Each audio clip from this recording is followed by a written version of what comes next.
எல்லாருக்கும் ஒரு அன்பான வணக்கங்களுடன் உங்கள் சேலம் ஆர்ஜே குட்டி பிரகாஷ். எல்லாருமே எப்படி இருக்கீங்க? மிக நீண்ட மாதங்கள் கழித்து இந்த நேரலை வந்திருக்கோம். தொடர்ச்சியா பல்வேறு பதிவுகளை பதிவு செஞ்சுட்டு இருக்கோம். சமூக வலைதளங்கள் இருக்கக்கூடிய எல்லாருக்குமே வணக்கம். அதுவா பொதுவா என்ன அப்படின்னா, இந்த அரசியல் காலகட்டத்தில் பல்வேறு விஷயங்கள் எல்லாம் பல்வேறு தளங்கள்லாம் வெளியாயிட்டு இருக்கு.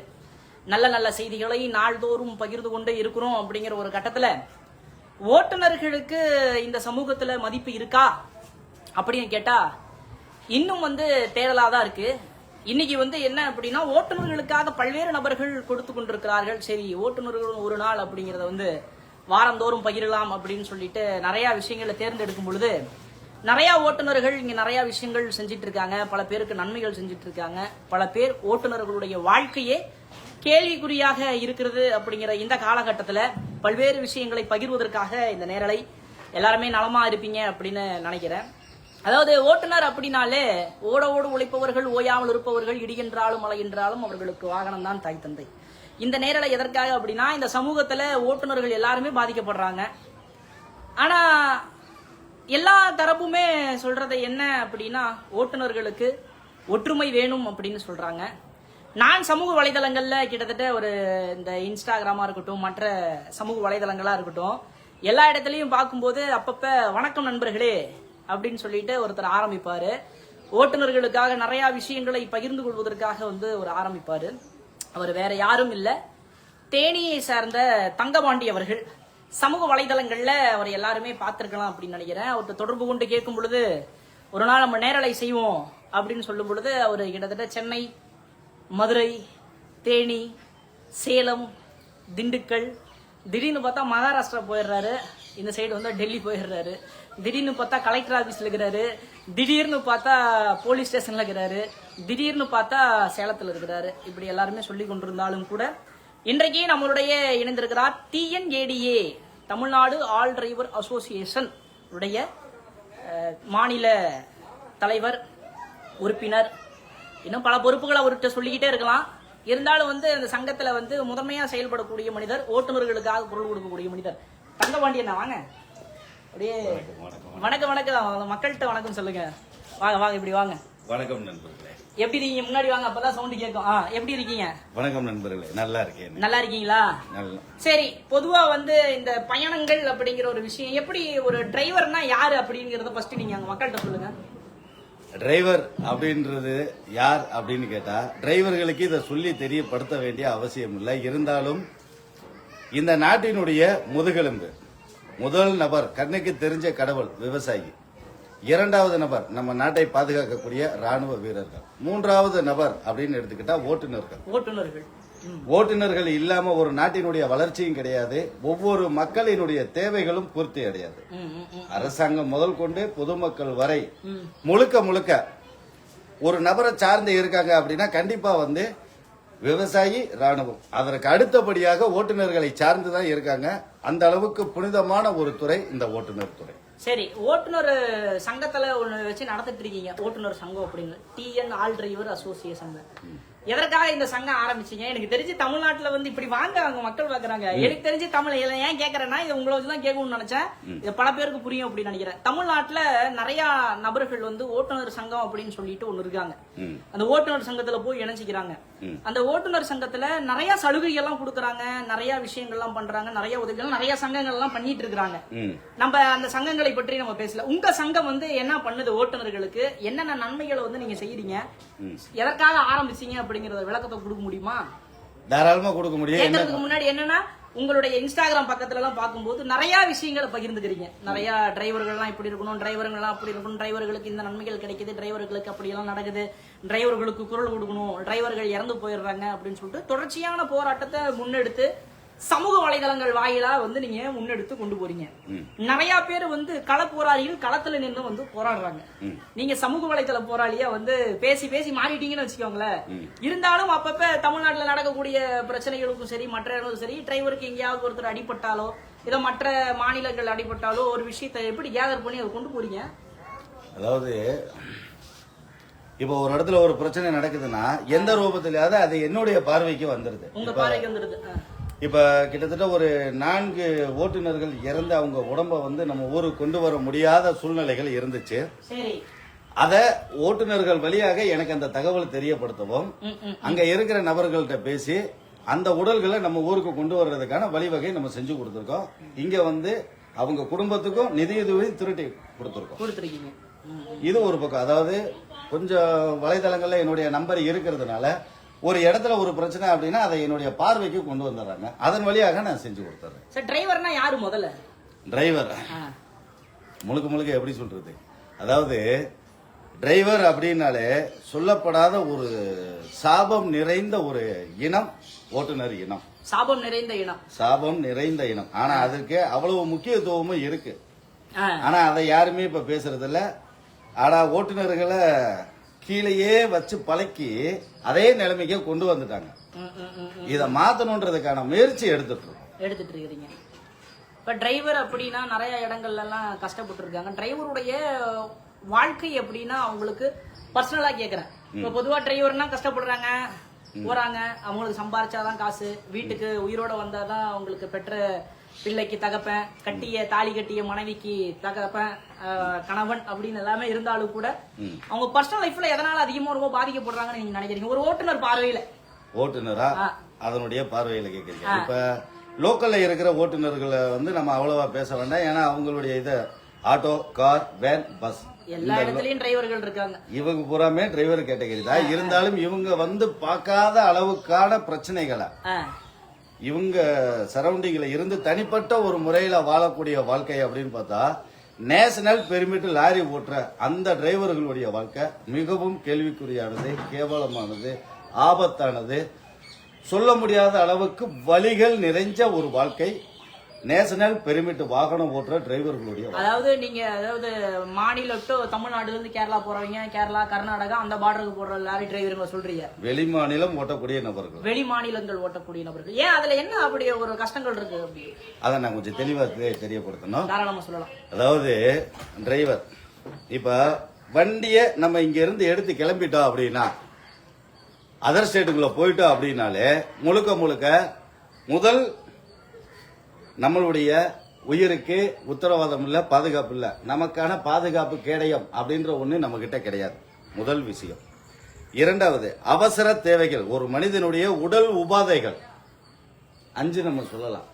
தாகம், பசி, தூக்கம், வெயில், பனி, இந்த மாதிரி இருக்கக்கூடியத கட்டுப்படுத்தி ஓட்டக்கூடிய ஒரு சூழ்நிலை நிறைந்த ஒரு வாழ்க்கை தான் நேஷனல் பெர்மிட் லாரி ஓட்டுறவங்களுக்கு. ஒரு இடத்துல திருடனுடைய நடைமுறை வேற மாதிரி இருக்கும். ஒருத்தர் செல்போன் திருடுறதுக்குன்னு ஒரு கும்பல் இருக்கா. போன்ல வண்டியை நிப்பாட்டி போன் பேசிட்டு இருப்பா, ஜம்ப் பண்ணி ஏறி பிடிக்கிட்டு போயிட்டே இருப்பாங்க. வெளி மாநிலங்கள்ல நடக்கிறது. அடுத்து ஒரு டீம் என்ன பண்றாங்கன்னா ஸ்ப்ரே அடிச்சு திருடுற கூட்டம் ஒண்ணு இருக்கு. ஸ்ப்ரே அடிச்சு தூங்கிட்டு இருக்கும் போது திருடுற கூட்டம் ஒண்ணு இருக்கு.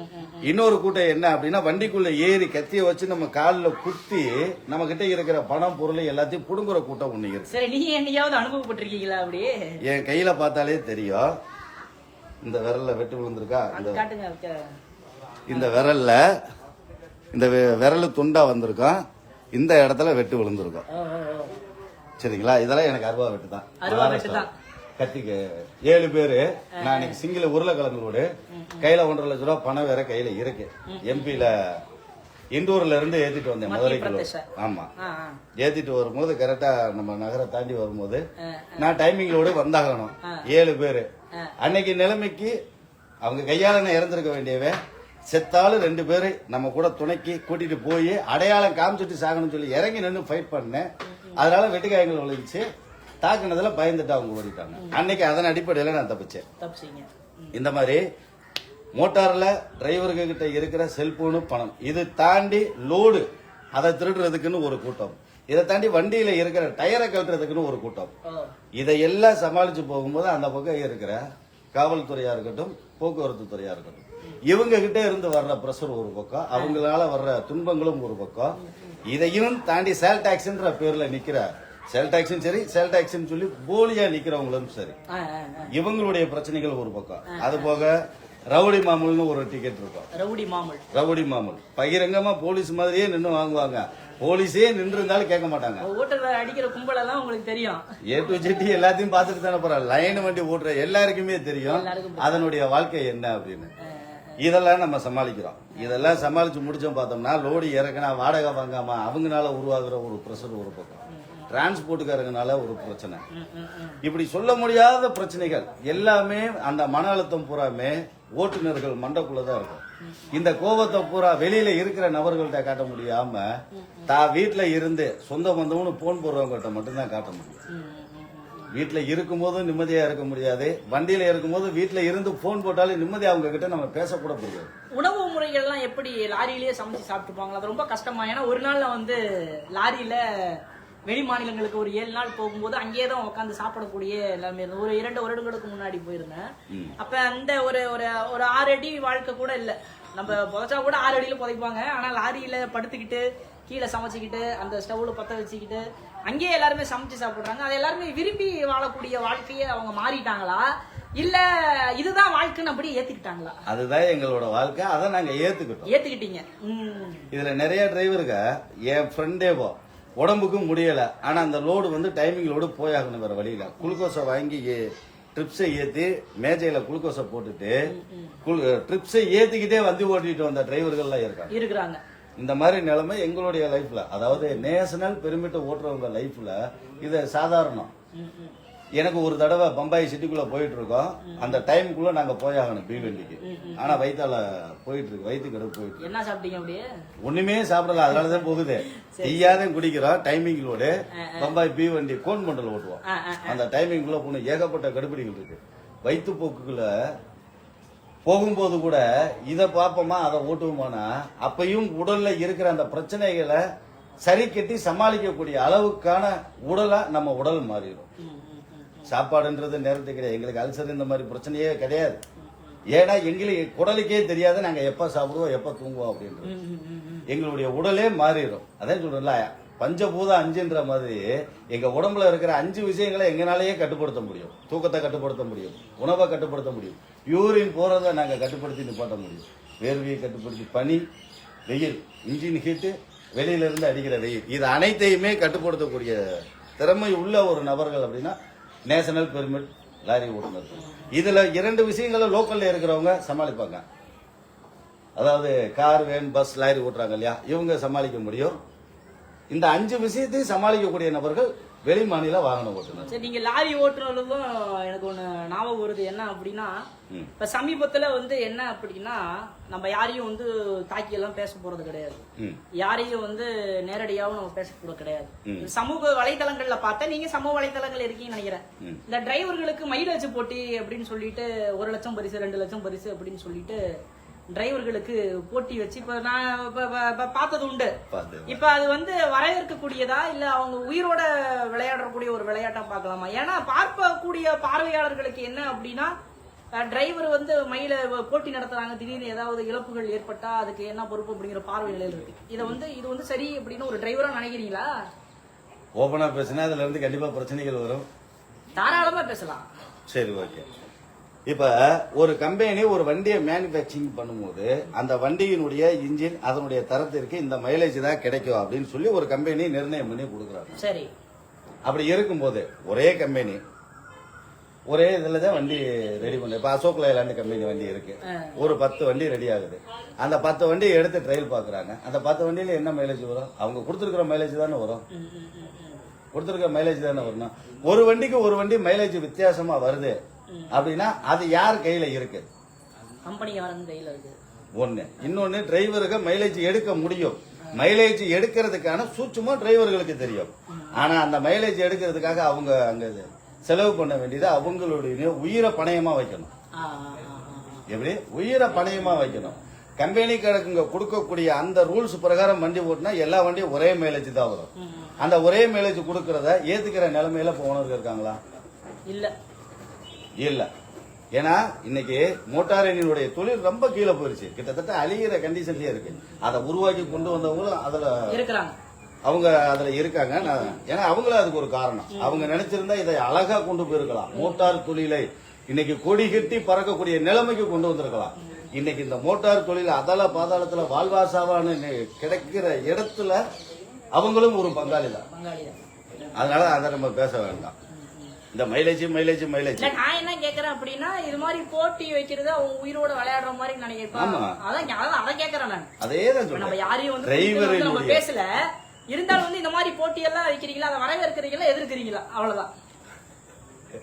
என்ன சொல்றது, அதாவது இதுல ரெண்டு விதமா நம்ம எடுத்துக்கலாம். ஒண்ணு போட்டின்னு எடுத்துக்கலாம், இன்னொன்னு உயிர் போறது, அது விளையாட கூடாது அப்படின்னு எடுத்துக்கலாம். அவ்வளவுதான். அதாவது எனக்கு தெரிஞ்சு இத்தனை வருஷம் மோட்டார் அனுபவத்துல, நான் 97ல மோட்டாருக்கு வந்தவன். என்னுடைய மோட்டார் அனுபவத்துல மைலேஜ்ல கிங் அப்படின்னா எனக்கு குருநாதரா இருந்த என்னுடைய கோட்டை மாமா, என் அம்மாவோட தம்பி, அவர் தான் என்னை லாரிக்கு ஃபீல்டுக்கு கொண்டு வந்தார். எல்லாருக்கும் அப்படி ஒருத்தர் இருப்பாங்க, எல்லா டிரைவர்களுக்கும். கண்டிப்பாக அவர் தான் எனக்கு லாரிக்கு குரு. அவர் தான் மைலேஜ் எப்படி எடுக்கணும், எந்த நாசில் சவுண்ட் வரும்போது என்ன மைலேஜ் வரும்னு அக்யூரேட்டா சொல்லக்கூடிய நபர், அக்யூரேட்டா எடுத்து காட்டக்கூடிய நபர். அவரே வந்து இன்னைக்கு நாமெல்லாம் செஞ்சது தப்பு, ஓனர்கிட்ட நல்ல பேர் எடுக்கிறதுக்காக மைலேஜ் மைலேஜ்னு வண்டியை நம்ம ஒண்ணுக்கும் இல்லாம வைக்கிறோம். நூற்றுல அடிச்சு நம்ம உயிருக்கும் சேஃப்டி இல்ல, வண்டிக்கும் சேஃப்டி இல்ல, முன்னாடி இருக்கிறவங்களுக்கும் சேஃப்டி இல்ல, பாதுகாப்பு இல்லாத நிலைமையதே கொண்டு வர்றோம். அது மிகவும் தவறு. கம்பெனி என்ன மைலேஜ் கொடுக்குதோ அந்த மைலேஜ் நம்ம கொடுத்தாலே போதுமானது. ஏன்னா பாதுகாப்பு. ஏற்கனவே வண்டியில ஒரு பிரேக்கிங் சிஸ்டம் தயாரிக்கிறாங்க அப்படின்னா அந்த வண்டியினுடைய டன்னேஜுக்கு ஏற்ற மாதிரி தான் பிரேக்கிங் சிஸ்டம் தயாரிப்பாங்க. ஆரம்பத்தில் உங்க எல்லாருக்குமே தெரியும், 14 வீலு வண்டிக்கு 25 டன்னு தான் பாசிங், 12 வீலு வண்டிக்கு 20 டன்னு தான் பாசிங். இது கம்பெனி கொடுத்தது. இடையில ஒரு போராட்டம் நடத்தி கவர்மெண்ட் ஒரு 5 டன் ஓவர் வச்சுங்க அப்படின்ட்டாங்க. அதுவே இன்னைக்கு வண்டியில ஓவரா தான் போயிட்டு இருக்கு. அதுக்கான பிரேக்கிங் சிஸ்டம் வச்சிருக்காங்களா? கிடையாது. ஆல்ரெடி பிரேக் நிக்காத கண்டிஷன்ல தான் வண்டி ஓடிட்டு இருக்கு. மைலேஜ் கொடு மைலேஜ் கொடுன்னா என்ன கொடுக்கும்? ஒவ்வொரு கம்பெனியும் ஒவ்வொரு வண்டிக்கு என்ன மைலேஜ் கொடுக்கறாங்க? அண்ணன் வந்து இப்ப இன்ஸ்டாகிராம்ல பேசுற மாதிரி அந்த மைண்ட் செட்டப்புக்கு வந்துட்டீங்க. சரி, நம்ம அதை கடந்து வந்துருவோம். சரி, இப்ப வந்து இந்த TNADA ஆல் டிரைவர் அசோசியேஷன் சொல்லிட்டு இப்ப சமீபத்துல உங்களுடைய நிகழ்வுல கூட நான் கலந்துகிட்டேன். ரொம்ப எளிமையான முறையில அலுவலக திறப்பு நடத்தினீங்க. நிறைய விஷயங்கள் அந்த ஆப் கூட நம்ம வந்து சமூக வலைதளங்கள்ல வரப்போகுது, நிறைய இடங்கள்ல பண்ணிட்டு இருக்கோம். அதை பத்தி நம்ம சொல்ல வேண்டாம். சொன்னா அதற்கும் வந்து நிறைய விதமான கேள்விகள் எல்லாம் வரும். இருந்தாலும் கூட இந்த TNADA அப்படிங்கறது நோக்கம் என்ன, எதற்காக ஆரம்பிச்சீங்க, இதுல எத்தனை ஓட்டுநர்கள் இருக்காங்க, இந்த சங்கத்தை வந்து உண்மையாலுமே வந்து நீங்க வந்து நல்லது செய்யறதுக்கு தான் வந்து பண்றீங்களா, இல்ல அப்படின்னா நான் இதை ஏன் நான் கேட்க வரேன்னா, தமிழ்நாட்டுல 1000 சங்கங்கள் இருக்கு. பொதுவா பிரச்சனை என்ன, இந்த ஒரு விஷயம் அப்படின்னா ஆரம்பிக்கிறாங்க, திடீர்னு கலைஞ்சு போயிருது. காரணம் என்ன அப்படின்னா சரியான வழிகாட்டுதல் இல்ல அப்படிங்கிறாங்க. இன்னொரு பக்கம் என்னன்னா மாத சந்தா கொடுத்தாலும் சரி வர அது கணக்கு காட்டுறது இல்ல அப்படிங்கிறாங்க. பணத்துல பிரச்சனை வருது. இந்த மாதிரி ஒரு சில சச்சரவுகள்லாம் அங்கங்க நடக்கக்கூடிய சூழ்நிலை நிறைய பேர் பிரிஞ்சு போயிடுறாங்க. இப்ப உங்களுடைய சங்கம் எதற்காக ஆரம்பிக்கப்பட்டது, இதனுடைய நோக்கங்கள்லாம் என்ன அப்படின்னு மக்கள்கிட்ட சொல்லுங்க.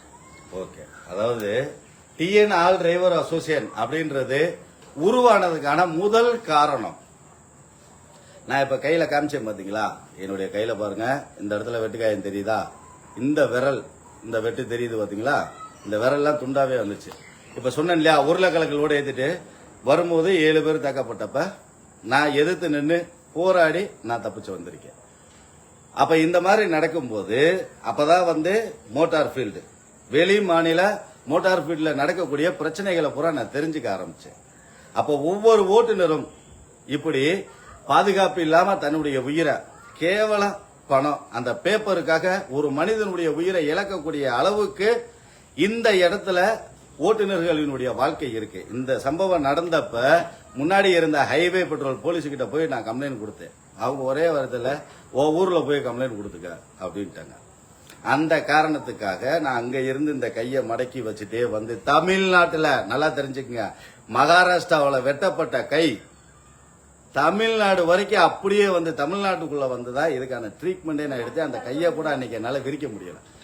அன்னைக்கு வரும்போது யோசிச்சுட்டு வந்தது, ஓட்டுநர்களுக்குன்னு ஒரு டிரைவர் சங்கம் இருக்காதா, நம்மள மாதிரி பாதிக்கப்படுறவங்களை காப்பாத்துறதுக்கு யாரும் வரமாட்டாங்களா அப்படின்னு நினைச்சு வந்து இந்த கையெல்லாம் சரி பண்ணி முடிச்சுட்டு ஏதாவது ஒரு சங்கத்துல நம்ம சேரணும் அப்படின்னு சொல்லி தேடும் போது எனக்கு அப்போதைக்கு எந்த சங்கங்களும் கண்ணுக்கு முன்னாடி தெரியல. ஒரு 3 சங்கங்கள் தெரிஞ்சிச்சு.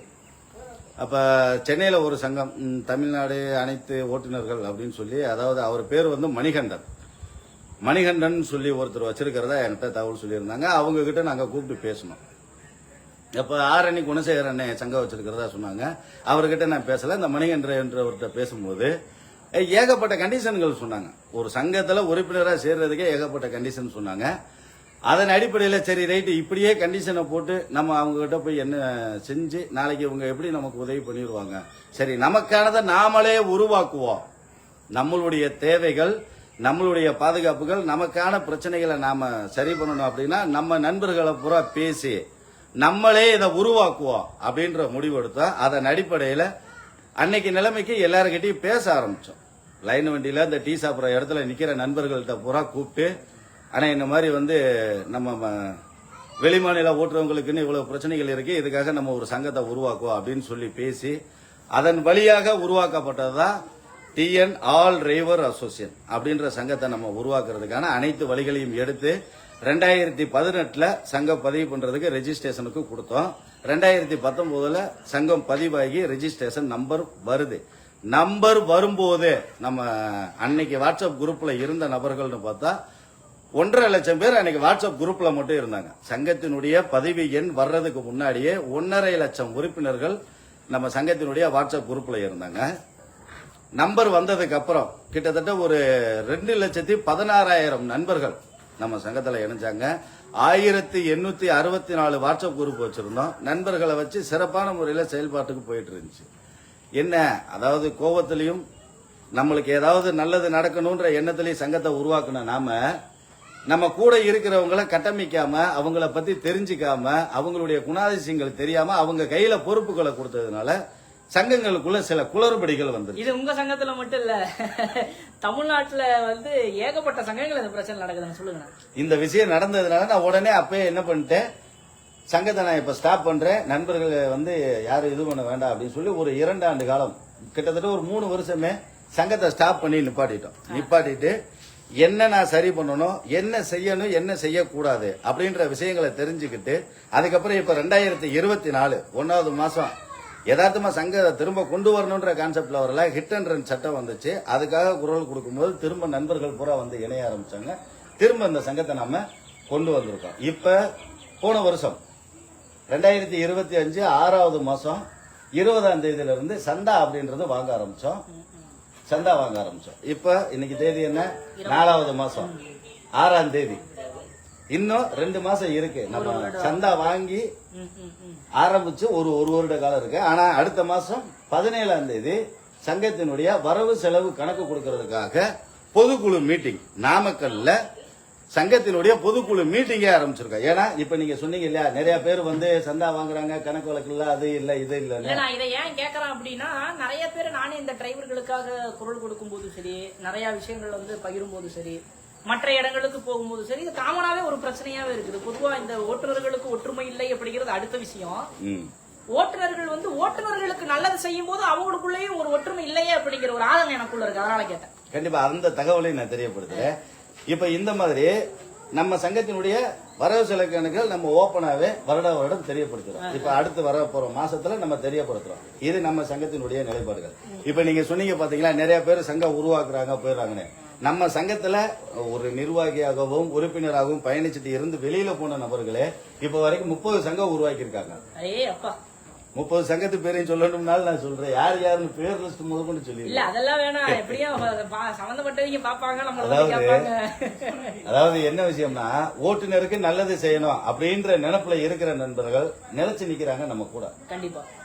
ஆனா இத வச்சு ஏதாவது ஆதாயம் தேடணும் அப்படின்னு நினைச்சு நம்ம சங்கத்துக்குள்ள வர்றவங்க தங்கப்பாண்டிய வச்சு, அதாவது பழைய மாதிரி நினைச்சு இவனை வச்சு ஒரு ஆதாயம் தேடிடலான்ற எண்ணத்துல ஒரு சிலர் வர்றாங்க.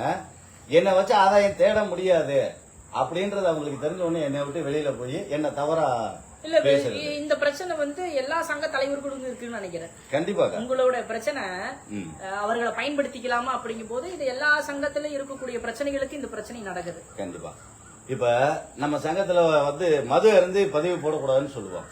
ஒரு தடவை போறாருன்னா அவரை நம்ம முதல்ல வான் பண்ணுவோம். திரும்ப பதிவு போறாருன்னா அவரை ரிமூவ் பண்ணுவோம்.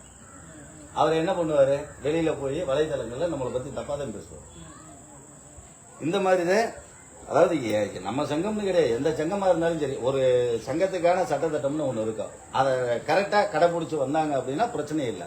அதை இப்ப யாரும், அதாவது சரியான ஓட்டுநர்கள் அதை கரெக்டா ஃபாலோ பண்ணி வந்து அந்த சங்கத்துல பயணிக்கிறாங்க. தவறான எனக்கு தேவைக்குதே ஒன்னைய வச்சிருக்கேன் அப்படின்ற மாதிரி நபர்கள் சங்கத்தினுடைய சட்டத்திட்டங்களை கடைபிடிக்கிறதுல அதனால வெளியில போயிடும். அப்ப வெளியில போய் அவதூறா பரப்புறாங்க. உங்க சங்கத்துடைய இலக்கு தான் என்ன? எங்க சங்கத்தினுடைய இலக்கு முழுக்க முழுக்க ஓட்டுநர்கள் பாதுகாப்பா இருக்கணும். அவங்களுடைய அறியாமையை அவங்க போக்கணும். அவங்க யாரு, அவங்களுடைய தேவைகள் என்ன, அவங்களுடைய கடமைகள் என்னன்றத முதல்ல அவங்க புரிஞ்சுக்கணும். ஏன்னா அவங்கள நம்பி இருக்கிறது அவங்க குடும்பம். அதே மாதிரிதான் பொதுமக்களும். இந்த இரண்டு விஷயங்களையுமே அவங்க உணரணும். ஒரு சில ஓட்டுநர்கள் மது அருந்தி வண்டி ஓட்டி நடக்கக்கூடிய விபத்துகள்னால ஒட்டுமொத்த ஓட்டுநருக்குமே கெட்ட பேர். இன்னைக்கு டிரைவரா குடிச்சிட்டு ஓட்டி இருப்பான்னு ஒற்றை வார்த்தையில வேலையை முடிச்சுறாங்க. ஒரு சிலர் செய்யும் தவறுக்கு உண்மையா உட்கார்ந்து அந்த மோட்டாரை நேசிச்சு செய்யற தொழில தெய்வமா நினைச்சு ஓட்டுற ஓட்டுநர்கள் மத்தியில இந்த மாதிரி ஒரு கலங்க வரும்போது அந்த ஓட்டுநர்களும் மனசு விட்டுறாங்க. ஓட்டுநர்களும் பாதிக்கப்படுறாங்க, மனசு விட்டுறாங்க. நம்ம எண்ணத்தே உண்மையா இருந்து பாடுபட்டால இந்த டிரைவர்னா மரியாதை இல்லை எதுக்கு அப்படின்னு ஒரு சில நபர்கள் இந்த தொழிலை விட்டுட்டு ஹோட்டல் கடை இந்த மாதிரி போட்டுட்டு போயிடுறாங்க. இப்ப மொத்தமா இப்ப நிறைய பேர் என்ன அப்படின்னா, படித்து முடித்தவர்கள் கூட பட்டதாரிகள் கூட இன்னைக்கு கார் ஓட்டக்கூடிய ஊபர், ஓலா, ஃபாஸ்ட்ராக் வண்டி ஓட்டுற நிலைமைக்கு வந்துட்டாங்க நிறைய பேரு. மொத்தமா எத்தனை ஓட்டுநர்கள் தமிழ்நாட்டுல இருப்பாங்க? அதாவது தமிழ்நாட்டுல லைசன்ஸ் எடுத்து ஓட்டிட்டு இருக்கிறவங்க லிஸ்ட் நாங்க இடையில ஒரு தடவை எடுத்தோம். 2 கோடியை சில்ற பேர் லைசன்ஸ் எடுத்தவங்க மட்டும் 2 கோடி. ஆமா 2 கோடியே சில்ற பேர் இருக்காங்க.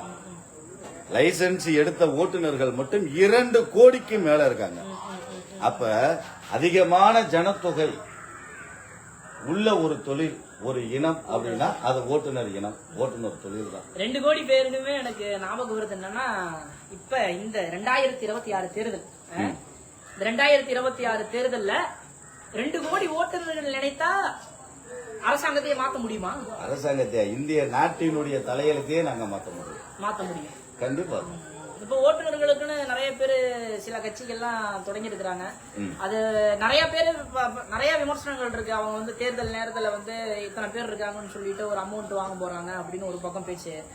இன்னொரு பக்கம் என்ன அப்படின்னா, அவங்க கட்சி ஆரம்பிச்சு சட்டசபைக்கு யாராவது ஒரு ஓட்டுநர் வந்து போகணும் அப்படிங்கிற நல்ல விதமான பேச்சு. இப்படி எல்லாம் இந்த ஓட்டுநர் கட்சி அப்படிங்கறத வந்து நீங்க எப்படி பாக்குறீங்க?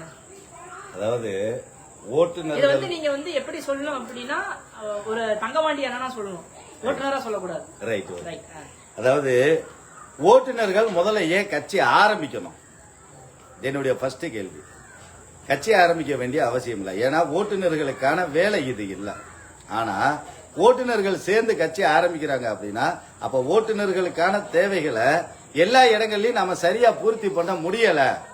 அரசியல்வாதிகளையும் இந்த கட்சி வச்சிருக்கிறவங்களையும் தேடி போய் அவங்க கிட்ட கேட்க வேண்டிய நிலைமை வருது. அப்ப இதை மாத்துறதுக்கான வழி என்ன அப்படின்றத யோசிச்சு கட்சின்ற ஒண்ணு, அதாவது பணம் சம்பாதிக்கவோ பதவி ஆசைக்காகவோ உருவாக்கப்படுறது கிடையாது. ஓட்டுநர்களுக்கு நல்லது நடக்கணும் அப்படின்றதுக்காக ஓட்டுநர்கள் சேர்ந்து உருவாக்குறது. சட்டசபையில எந்த ஓட்டுநராச்சும் போகணும், எல்லா தரப்புமே. இப்ப நீங்க மட்டும் கிடையாது, எனக்கு தெரிஞ்சு நிறைய அமைப்புகள், நிறைய நண்பர்கள், நிறைய தொழிற்சாரா சங்கங்கள், நிறைய ஓட்டுநர் சங்கங்கள்லாம் என்ன நினைக்கிறாங்க அப்படின்னா, யாராவது ஒருத்தர் இந்த ஓட்டுநர் சமூகத்துக்காக போய் சட்டசபையில அவர்களுடைய குரல் ஒலிக்கணும்னு நினைக்கிறாங்க. அதுக்கு சரின்னு நினைக்கிறீங்களா? கண்டிப்பாக ஒலிக்கணும்.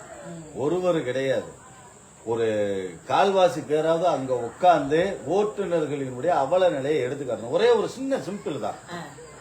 இப்ப ஒரு கவுன்சிலர்ல இருந்து எடுத்துக்குவோம். சரி, கவுன்சிலர் கூட விட்டுங்க, அது ரொம்ப கீழே ஒரு மாதிரி. ஒரு எம்எல்ஏ, ஒரு எம்பி, ஒரு அமைச்சர், ஒரு முதல்வர், இல்ல ஒரு பிரதமர், ஒரு ஜனாதிபதி, மத்திய அமைச்சர்கள், இவங்கள யாராவது ஒருத்தர ஒரு மாசம், அதாவது எங்களுடைய வாழ்க்கை பயணம் அப்படின்றது ஒரு மாசம், ஒரு தடவை வண்டி எடுத்துட்டு கிளம்பிட்டோம், ஒரு மாசம் சுத்திட்டு வருவோம்.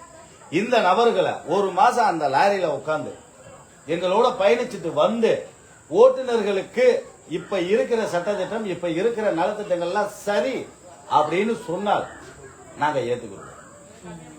ஏன்னா எங்களுடைய வாழ்க்கைய ஒரு நாள் கூட அவங்களால முழுசா கடந்து செல்ல முடியாது.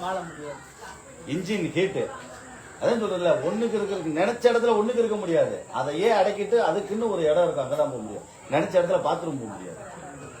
அதுக்குன்னு வசதிகளே கிடையாது. நினைச்சு ஒரு டயர்டா இருக்கு தூங்குவான் அப்படின்னு நினைச்சு ஒரு இடத்துல நிப்பாட்டி படுத்து எந்திரிச்சு பார்த்தா ஒண்ணு டயர் இருக்காது, இல்ல லோடு இருக்காது, இல்ல செல்போன் இருக்காது, இல்ல வண்டியில இருக்கிற எதுவுமே இல்லை.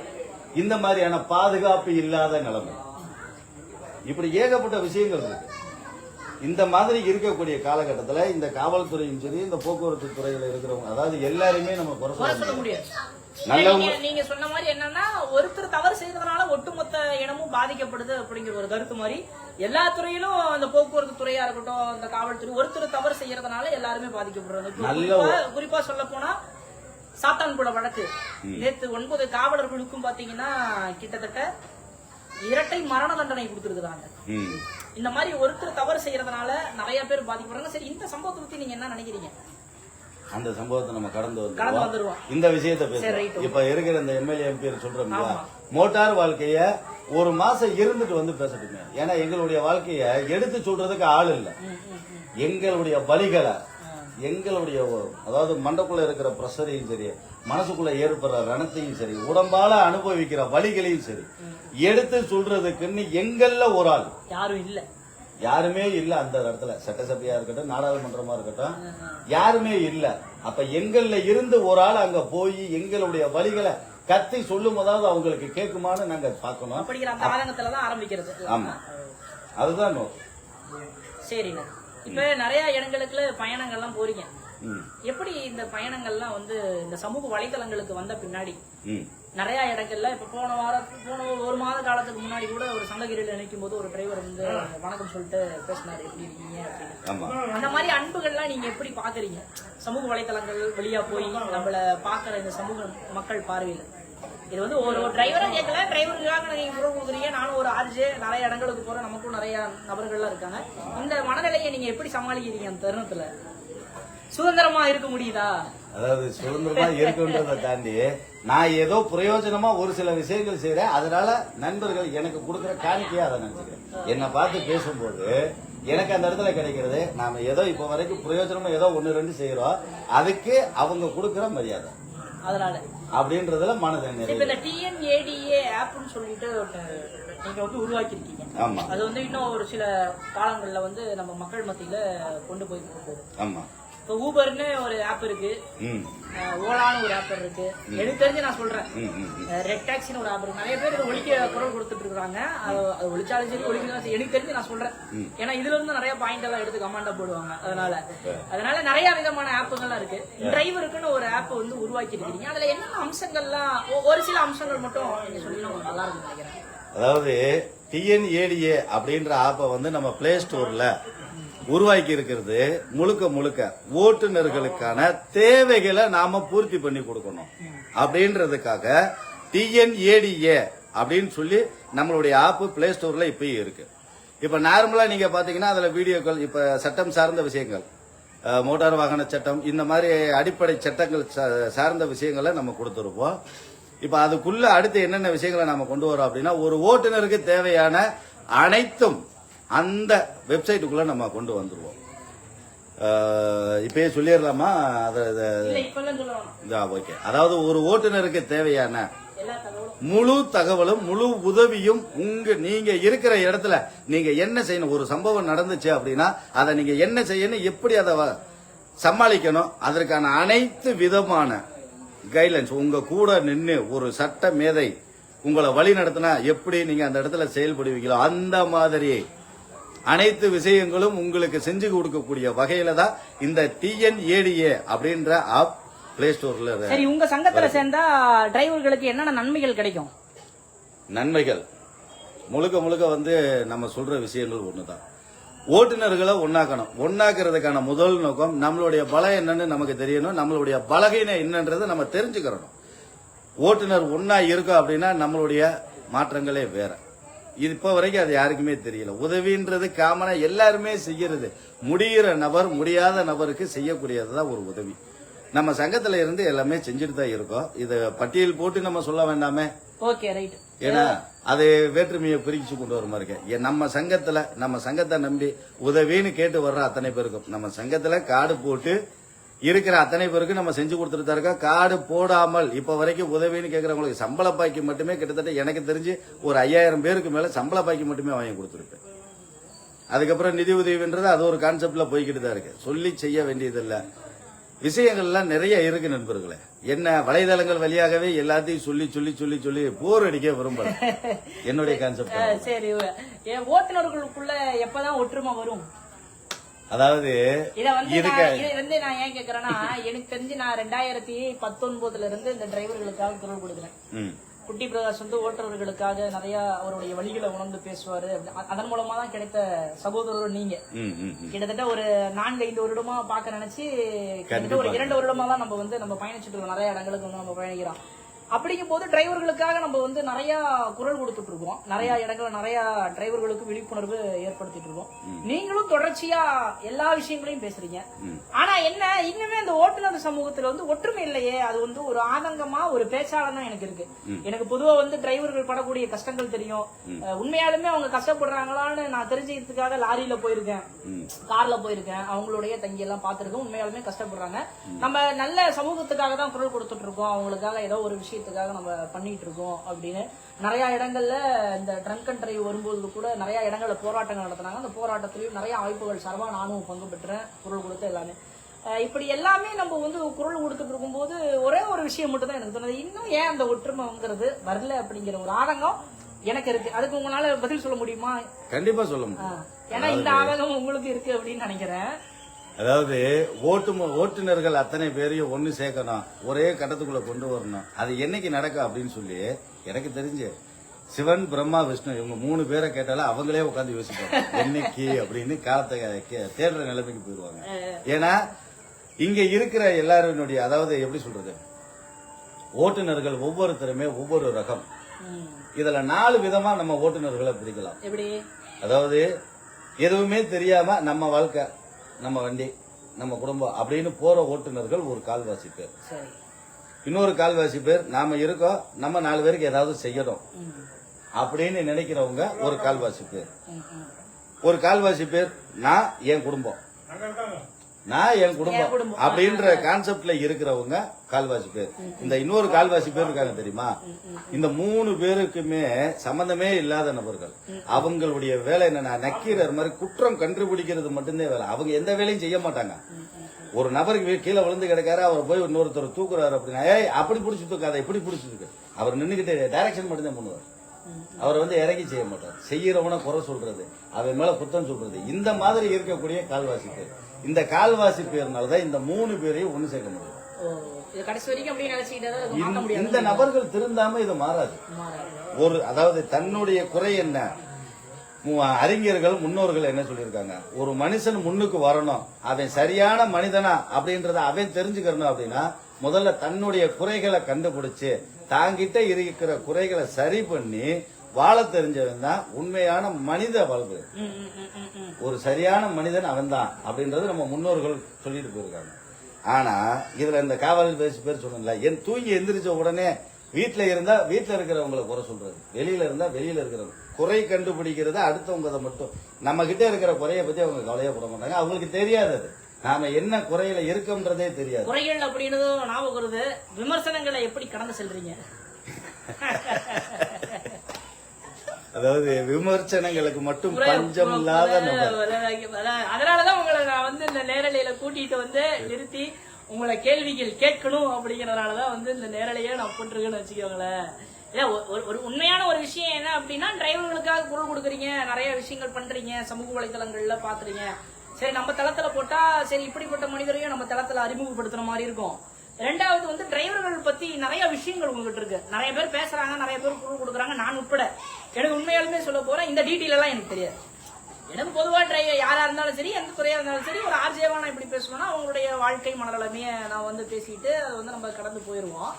ஆனா வந்து டிரைவருக்குன்னு பாத்தீங்கன்னா நீங்க நிறைய விஷயங்களை வந்து லாரியா இருக்கட்டும், காரா இருக்கட்டும், பஸ்ஸா இருக்கட்டும், ஆட்டோ டிரைவரா இருக்கட்டும், எல்லா டிரைவர்களுக்கும் இருக்கக்கூடிய அந்த சட்ட சிக்கல்கள் பத்தி எல்லாம் பேசுறீங்க. சட்டத்துல மாத்திரம் இப்ப கூட மகாராஷ்டிரால இறந்து போனதுக்கு நிறைய விஷயங்கள், அப்புறம் வண்டி விட்டு இன்னொருத்தர் இறந்ததுக்காக அவரை வழக்கறிஞர் பயன்படுத்தி அதை வெளியெடுத்தது, இந்த சம்பவங்கள்லாம் பார்த்தேன்.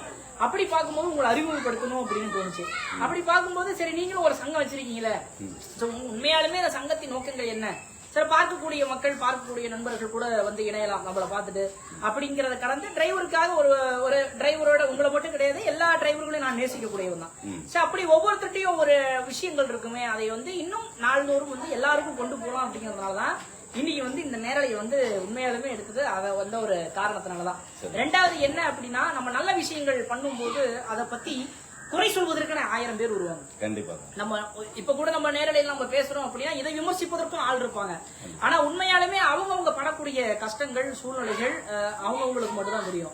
இப்ப சமீபத்துல நான் நாமக்கல் வந்திருந்தேன். இப்ப நாமக்கல் வந்திருக்கும் போது உங்களுடைய சங்கங்கள் திறப்பு விழா பார்த்தேன். நான் என்ன நினைச்சேன், வந்தாங்க, அழைச்சாங்க, சரி நம்ம போவோம் அப்படின்னு நம்ம வந்தோம். ஆனா அங்க வந்து சரி ஒரு பிரம்மாண்டமா ஒரு அலுவலகம் திறப்பு இருக்கும், நண்பர்கள்லாம் இருப்பாங்க அப்படின்னு நான் நினைக்கும் போது ஒரு இடத்துல வந்து உண்மையாலுமே வந்து நான் குரல் கொடுக்கணும்னு நினைச்சேன். காரணம் என்ன அப்படின்னா, ஒரு பிரம்மாண்டமா இல்லாம ஒரு செட்டு போட்டு அங்க சாமியை வச்சு, அதுவும் மண் தரை தான், பக்கத்துல வந்து ஒரு செட்டு போட்டு அதுல ஒரு 150, 200, 500 டிரைவர்களை வரவழைச்சு அங்க ஒரு எளிமையான முறையில, பெரிய பிரம்மாண்டமா கூட கிடையாது, சாதாரணமா வந்து ஒரு எப்படி சொல்றதுன்னா ஒரு மைக் செட்டு, எப்படி சொல்றது, அழகா ஒரு ஸ்பீக்கரு, கையில ஒரு மைக்கு, அந்த ஒரு இதுல கூட பாத்தீங்கன்னா இன்னைக்கு டெக்னாலஜி எல்லாம் எவ்வளவோ வளர்ந்து போச்சுக்கும் போது சரி இவங்களுக்கு நமக்கு தெரிஞ்ச டெக்னாலஜி நம்ம சொல்லலாம், இவர் இன்னும் கொஞ்சம் வந்து இந்த சமூக வலைதளத்தை பயன்படுத்தினா அவர் சொல்ற விஷயங்கள் வந்து நாள்தோறும் எல்லாருக்கும் கொண்டு போய் சேர்க்கும் அப்படிங்கிற ஒரே ஒரு விஷயம் தான். அங்க வந்து பார்க்கும்போது உண்மையாலுமே நான் வந்து மெய்மறந்து போனேன். காரணம் என்ன அப்படின்னா, டிரைவர்களை வச்சு சம்பாதிக்கணும் அப்படி நோக்கம் வந்து உங்களுக்கு கிடையாது. ரெண்டாவது ஏதாவது ஒரு விஷயத்த போனா, ஏன்னா ஆளை பார்த்து என்னைக்குமே இடம் போட்டக்கூடாது. ஒருத்தன் நல்லவனா கெட்டவனா அப்படிங்கிறது வந்து என்ன அப்படின்னா அவங்களுக்கு மட்டும் தான் தெரியும். அவன் எதனால அவன் நல்லவன் எதனால கெட்டவன் அப்படின்னு பிரிக்கிறாங்க அப்படின்னா, அவங்களுக்கு தகுந்த மாதிரி நம்ம நடந்துகிட்டா நல்லவம்பாங்க, அவங்களுக்கு தகுந்தாத மாதிரி நடந்துகிட்டா கெட்டவம்பாங்க. இது எனக்கு மட்டும் கிடையாது, பார்க்கிற எல்லாருக்குமே எல்லா துறையிலுமே வந்து இருக்கு. அன்னைக்கு ஒரு எளிமையா நடத்தி ஒரு 200 பேர் 300 பேரை கூட்டி ஒரு விஷயத்த பண்ணும் பொழுது அது எனக்கு ரொம்ப பிடிச்சிருந்தது. ஏன்னா இதை வந்து நீங்க இன்னும் வந்து பல்வேறு இடங்களுக்கு வந்து கொண்டு போய் சேர்க்கணும். ஏன்னா இந்த சமூக வலைதளங்கள் வந்து ஒரு மனுஷனை வந்து ஏற்றியும் விடும், அதே சமயம் வந்து இறக்கியும் விடும். இந்த நேரலையில நான் உங்களுக்கு சொல்றதே என்ன அப்படின்னா, இன்னைக்கு நம்ம நிறைய தகவல்களை வந்து நம்ம பகிர்ந்துக்கிட்டோம், ஆப்பை பத்தி பகிர்ந்துக்கிட்டோம், பொது வாழ்க்கையை பத்தி பகிர்ந்துக்கிட்டோம், அரசியலை பத்தி பகிர்ந்துக்கிட்டோம், நிறைய தகவல் இருக்கு. இன்னும் நீங்கள் வந்து என்ன பண்ணணும் அப்படின்னா, உங்களை நீங்கள் மெருகேற்றிக் கொள்ள வேண்டும், உங்களை நீங்கள் பக்குவப்படுத்திக் கொள்ள வேண்டும்.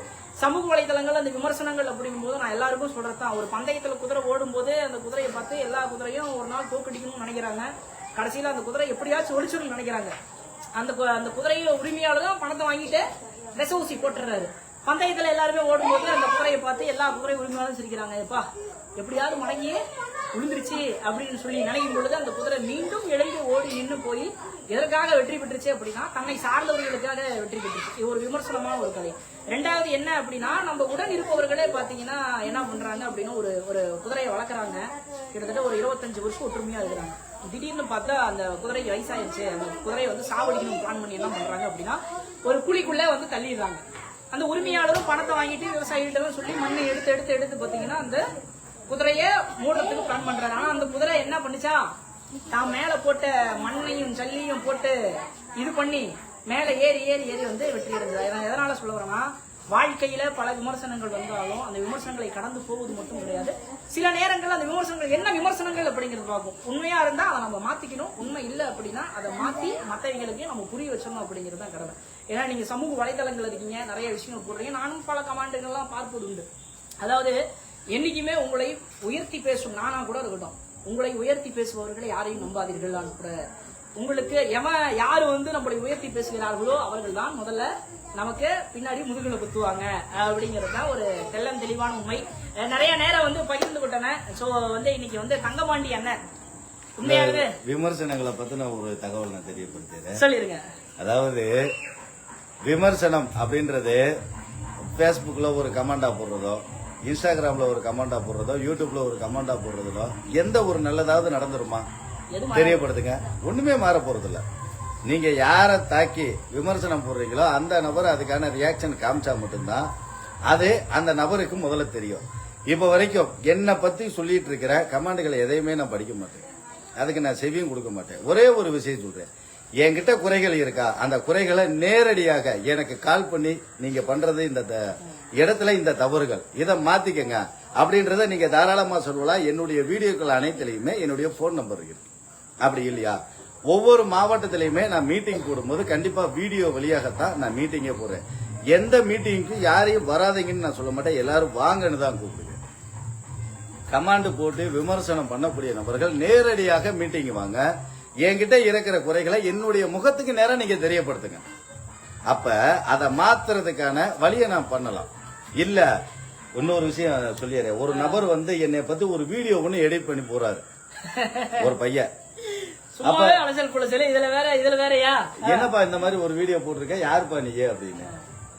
இந்த மாதிரி தங்கப்பாண்டியன்றவர் இந்த மாதிரி பண்றாரு, நம்ம பேசுறதே தங்கப்பாண்டியனே தெரியல, தங்கப்பாண்டியன்றவர் இந்த மாதிரி பண்றாரா, அவரை பத்தி ஒரு வீடியோ போட சொன்னாங்க.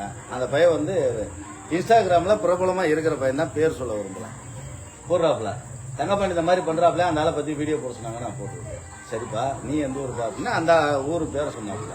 சரி தங்கப்பாண்டியை பத்தி உனக்கு ஏதாவது தெரியுமாப்பா அப்படின்னே தெரியாது.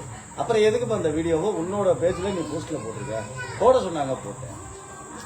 என்னை பத்தி முதல்ல யாருன்னே தெரியல, பேசுறது தங்கப்பாண்டியானே தெரியல. அப்படி இருக்கும்போது இந்த மாதிரி எல்லாம் நடக்குது. இதனால என்ன கிடைக்கும்? இல்லண்ணே, இதுல நான் வந்து உங்களுக்கு என்ன சொல்றேன் அப்படின்னா, ஹிட்லர் ஒரு அருமையான ஒரு வார்த்தை சொல்லியிருக்கிறாரு. என்ன அப்படின்னா, இந்த உலகம் உன்னை திரும்பி பார்க்க வேண்டும் என்றால் நீ யாரையும் திரும்பி பார்க்காது. இதை மட்டும் நீங்க கடைபிடிச்சீங்கன்னா வந்து இன்னுமே வந்து, ஏன்னா நம்ம நிறைய விஷயங்கள் பேசினா நம்ம நிறைய விஷயங்கள் பேசிக்கிட்டே இருக்கலாம். அதாவது வாழ்க்கையில விமர்சனங்கள் இல்லாத மனிதர்களே இல்ல. அந்த இடத்துல ஒரே ஒரு விஷயம் மட்டும் நான் நினைச்சுக்கணும்னா, இப்படியாவது நம்மளை பத்தி பேசுறாங்களே அப்படிங்கிற ஒரு விஷயத்த கடந்து செல்றதுதான். அதாவது அறியாமைன்றது இன்னைக்கு நிறைய பேர்கிட்ட இருக்கு, என்கிட்டயே இருந்துச்சு ஒரு காலத்துல. எனக்கு வந்து இந்த விஷ்ணு பெருமாளை பிடிக்காது, விஷ்ணு பகவான பிடிக்காது. கோயிலே நேரடியா அவர் முன்னாடி நின்று அவரை கெட்ட கெட்ட வார்த்தையில நான் திட்டுவேன். முதல்ல நல்லா கேட்டுங்க, முதல்ல திருப்பதி கோயிலே நமச்சிவாய நாமம் போட்டு கோஷம் போட்டு போனவேன் நான். எனக்கு அப்ப பெருமாளை வந்து இந்த பணக்காரங்களுக்கான கடவுள் அப்படின்னு சொல்லி தப்பான ஒரு பிம்பத்துல இருந்தவேன் நான். அதுக்கப்புறம் விஷ்ணுவை பத்தி எனக்கு தெரிஞ்சதுக்கு அப்புறம் இப்ப திருப்பதிக்கு நான் 2 தடவை போயிட்டு வந்திருக்கேன். பெருமாள் கோயில் திருச்சியில இருக்கிற ஸ்ரீரங்க பெருமாள் கோயிலுக்கு கிட்டத்தட்ட 6 தடவை போயிருக்கேன். அதாவது அவரை பத்தி முதல்ல எனக்கு தெரியாது, நானே திட்டி இருக்கேன். தெரிஞ்சதுக்கு அப்புறம் மொத்தமும் ஒண்ணுதான் அப்படின்றது தெரிஞ்சதுக்கு அப்புறம் இன்னைக்கு பெருமாள் கோயிலுக்கு நானே போய் அவர்கிட்ட நின்று அவர் நாமத்தை சொல்லி நான் கும்பிட்டு இருக்கேன். இது எதுக்காக இந்த இடத்துல சொல்றேன் அப்படின்னா, அறியாமை. ஒரு மனிதனை பத்தி ஒண்ணு தெரியாமலே நம்ம பேசுறது, அவங்கள பத்தின தப்பான ஒரு பிம்பத்தை நம்ம மனசுக்குள்ள வச்சுக்கிறது. இது இன்னைக்கு என்கிட்டயும் இருந்ததுதான், அதை நான் தெரிஞ்சுக்கிட்டேன். உங்ககிட்ட இருக்கு அப்படின்னா நீங்க தெரிஞ்சுக்கங்க. இல்ல எல்லா மனிதர்களுக்குமே அந்த ஒரு அறியாமை அப்படின்னு ஒண்ணு இருக்கும். அப்போ நான் கூட எனக்குமே இருக்கும், எல்லாத்துக்குமே இருக்கும். சரி, அது வந்து என்ன அப்படின்னா, ஒரு நல்ல விஷயங்கள் செய்யறாங்க அப்படின்னா தயவு செய்து வந்து யாருமே வந்து விமர்சனங்கள் வந்து செய்யாதீங்க. அந்த நல்ல விஷயம் செய்யறதுக்கு 4 பேர் உதவல அப்படின்னாலும் கூட பரவாயில்ல, அந்த உதவி செய்யறத உபத்திரமா வந்து மாட்டிடாதீங்க. ஏன்னா ஒருத்தருக்கு உதவி செய்யறது அப்படிங்கும் போது அவங்க 4 பேர்த்து பிச்சை எடுக்கிறது அவங்களுக்கு மட்டும் தான் தெரியும். இதை அடிக்கடி வந்து என்னென்ன இப்படி வெளிப்படையா சொல்றீங்க அப்படின்னு நிறைய பேர் இந்த வார்த்தையை மட்டும் லைவ்ல மட்டும் பேசாதீங்க அப்படின்னு சொல்லுவாங்க. உண்மையாலுமே ஒருத்தருக்கு சோறு போடணும்னாலும் சரி, நான் கிடையாது, தமிழ்நாட்டுல சேவை செஞ்சுட்டு இருக்கிற எல்லா துறையில எல்லாமே இருக்கிறாங்க பாத்தீங்களா, அவங்க 4 பேர்த்து பிச்சை எடுத்து தான் பண்ணுவாங்க. ஆனா வெளிப்புற பார்வைக்கு என்னப்பா அவங்க பெரிய ஆளு கோடீஸ்வரன், அவங்ககிட்ட நிறைய பணம் வருதுன்னு நினைப்பாங்க. அப்படி மட்டும் நினைச்சிடாதீங்க. அந்த 100 ரூபாய் கேட்கறதுக்கு கூட தயங்கி தான் கேட்கக்கூடிய மனநிலைமையில எல்லாருமே இருப்பாங்க. இப்படியும் ஒரு உணர்வு இருக்கு. சோ தொடர்ச்சியா வந்து நிறைய விஷயங்கள் செஞ்சிருக்கிறேன். இன்னொரு விஷயத்தை லைவ்ல தெரியப்படுத்திடுவோமே. இப்போ ஒரு சமீபத்திய வதந்தி என்னை பத்தி ஓடிட்டு இருக்கு, அந்த தெரியப்படுத்திக்கிறேன். தங்கப்பாண்டிக்கு 250 கோடி ரூபாய் பணம் வருதுன்னு ஒரு வதந்தி போயிட்டு இருக்கு. 250 கோடி ரூபாய் எனக்கு கொடுக்குறேன்னு சொன்னாங்க. யாரு பாத பண்ணியாவா, முதல்ல வாங்கியா, எனக்கு ஒரு 50 லட்சம் கொடுத்தா கூட நான் செட் ஆயிடுவேன். இப்ப இந்த வதந்தி அதிகமா போயிட்டு இருக்கு. தங்கப்பாண்டிக்கு 250 கோடி வருது. இல்ல ஒரு காக்கி சட்டை எடுத்து, ஒரு ஓட்டுநருக்கு காக்கி சட்டை எடுத்து கொடுக்க ஆள் இல்ல. எனக்கு தெரிஞ்சு பெட்ரோலுக்கு இப்ப நீங்க வண்டியில வரும்போது கூட ஒரு 300 ரூபாய் ஒருத்தர்ட்ட கேட்டுதான் நீங்க இந்த மாதிரி எல்லாம் வதந்தி வருது. வதந்திகள் பதப்புறது ஈஸி, ஆனா அது உண்மையா பொய்யா அப்படின்றத நம்ம தெரிஞ்சுக்கிட்டு நம்ம ஒரு விஷயம் பரப்புறவங்க பரப்பிட்டே தான் இருப்பாங்க. நீங்க உங்க பரப்புரை ஓட்டுநர்களுக்கான பரப்புரையை வந்து செஞ்சுக்கிட்டே இருங்க. நாள்தோறும் நல்ல விஷயங்களை பகிர்ந்து கொள்ற நம்ம இந்த வாரத்துல பாத்தீங்கன்னா இந்த ஓட்டுநர் எபிசோட வந்து நம்ம நிறைய இடங்களுக்கு கொண்டு போலாம் அப்படின்னு இருக்கோம். இந்த வாரம் பாத்தீங்கன்னா TNADA ஆல் டிரைவர் அசோசியேஷனுடைய தலைவர் பொதுச் செயலாளர் தங்கபாண்டி அவர்களோட வந்து இருந்தோம். இதே மாதிரி எல்லா டிரைவர்களையும் இனி வரக்கூடிய காலங்களில் சண்டே ஆனா லைவ்ல வந்து உங்களோட சந்திச்சு நிறைய விஷயங்களை பகிர்ந்து கொள்ளலாம். குறிப்பே 250 கோடி யாரு வாங்கினாலும் அது 1 கோடி வந்து நேரடி கொடுத்துருங்க அப்படின்னு சொல்லிட்டு எல்லாரும் ஹாப்பியா இருங்க, எல்லாரும் மகிழ்ச்சியா இருங்க. நன்றிங்க. மிக்க நன்றி. நன்றி.